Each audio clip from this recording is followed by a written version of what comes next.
Рахмет, Жанна ханымға рахмет. Бүгінгі кеш үшін рахмет. Бірінші рет келгенде, мен білген жоқым. Өлең айтатынымды. Ол кезде мен дайындықсыз шықтым.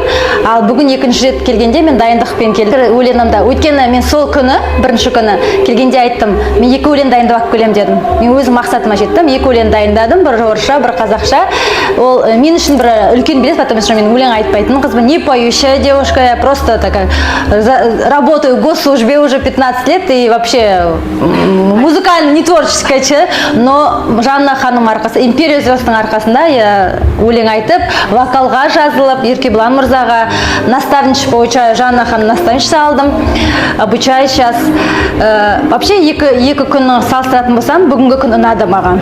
Өйткені мен какой-то бір шаг өскен сияқтым. Ол күннен, өйткені уверенно болдым, даже мақтады ғой, образ, все это, даже